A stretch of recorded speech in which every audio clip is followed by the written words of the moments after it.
Hi. The purpose of today's mini lecture, and I do hope I will be able to keep it to a mini, but you know how I like to talk, is just to walk you through the mechanical steps of estimating the beta. We will not be discussing how you make the choices of which index to use, which time interval to use, and which return interval, weekly, monthly, or daily, to use. I will simply assume you have made those choices, and once you have, I will show you how to use Excel to calculate your regression beta. So,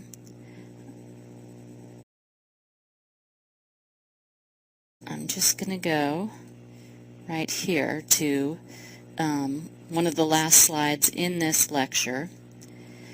And please keep in mind,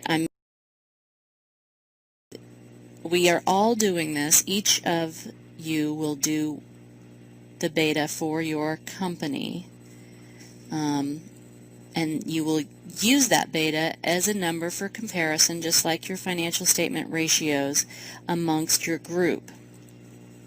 When you go to the second phase of this project and your whole group is analyzing just one company, you should go back and redo this beta, discussing the choices that you're making, probably making several different choices and calculating the beta using those different choices to see how those different choices affect the results that you get. But for now, I just want a very simple regression.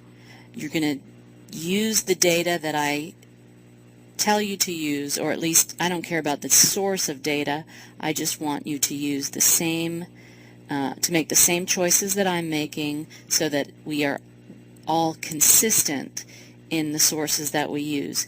You don't have to justify your choices, but you must write down, I used Yahoo Finance, or I used Bloomberg, or I used Google Finance, or whatever it is.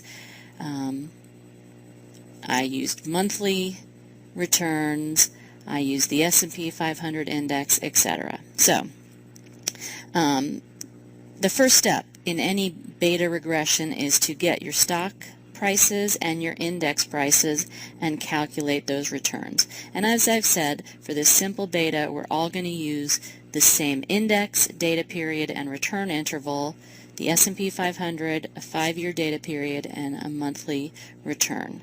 So this will take me to Yahoo Finance and the S&P 500. I'll click on historical prices. I want monthly prices so I can calculate monthly returns, and I need 5 years. So I'm just going to go, right now we're in September, so I'm going to go to the month before just to make sure I get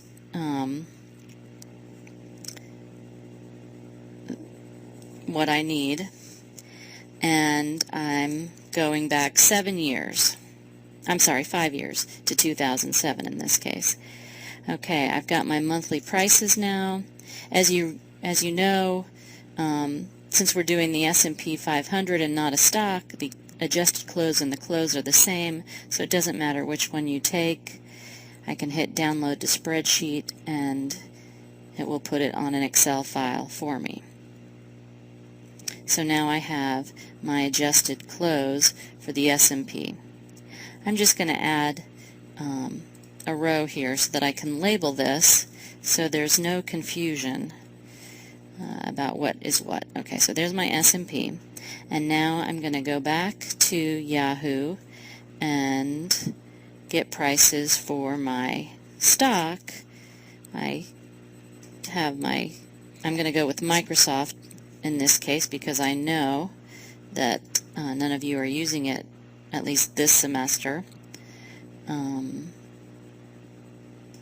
And if it's not this semester, fall of 2012, then you'll need to get different dates anyway. So your beta will be different than mine. Okay, now I'm going to download this to the spreadsheet as well. I don't know if you noticed, but using this one right here, instead of going all the way back, kept my settings exactly the same, so that was handy. And my table's way down here now.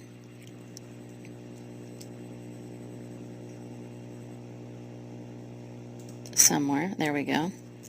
Okay, so for Microsoft, I do have to use the adjusted close. For any individual stock that pays a dividend, I will have to use the adjusted close because it will adjust for the dividend. So I can just block this entire column for adjusted close. I'm going to take it over to my other table and paste it. For some reason it was slow. Oh, please. Okay, it wants me to... Oh, I know. Never mind. I'm going to put like this. Okay, because I selected the whole column, but now, of course, I need to insert a cell. So shift the cells down, and now they all line up, and I can put my ticker here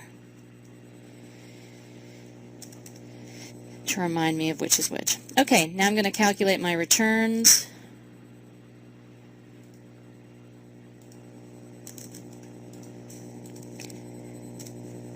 I'm setting them up next to each other like this so I don't have to do this kind of tedious type-in calculation twice. Right, I've got the return for the S&P, and I'm gonna get the return for Microsoft. Now I can block both of them at the same time, drag them down, and of course the last one here I get rid of. Right? Okay, so now I've got 5 years of monthly returns. Okay, now I need to use my analysis tool pack. If you go to your data tab, or if you've never done this before and this is your calculator, your computer, you won't have data analysis under your data tab. So if it's not there, go to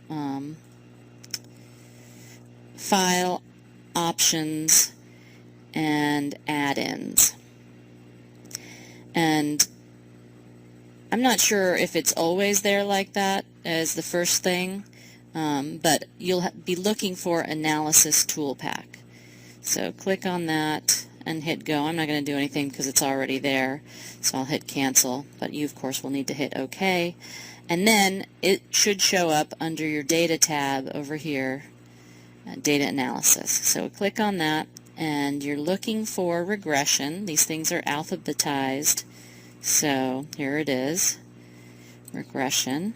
Now, the Y range is the dependent variable, the X range is the independent variable, the thing that makes things change. So the thing that makes other things change is the market, right? So we're going to put that in as X, and the dependent variable is the individual stock, so that's Y. So my Microsoft return is over here, that's the Y. I block and copy that. And then I put my X range and make sure I'm only getting the S&P column, and I'm good. Okay, and that's it. I imagine these are default settings, so there's no reason to change them. If it's not already in New Worksheet Ply, go ahead and do that, just so your regression output isn't pasted over your data, and hit OK. And you might want to format your column width so you can read everything. And there you have a regression beta. The beta is this right here, the coefficient of variable 1.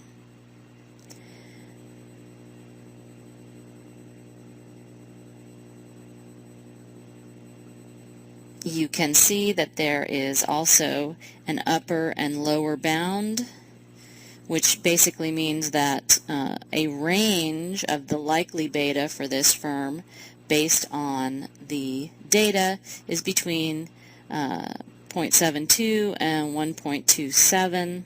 The beta estimate in this case is 0.99 or almost 1.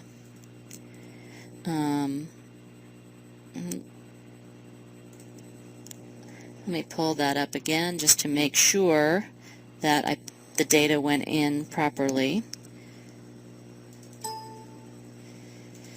Right, it's all still there. There's my my Y beta, there's my X beta. I'm sorry, my Y data and my X data in column J. So everything looks good. And I can go back to my regression output, and there you have it. We will discuss more about the choices that you need to make before you calculate the beta and how to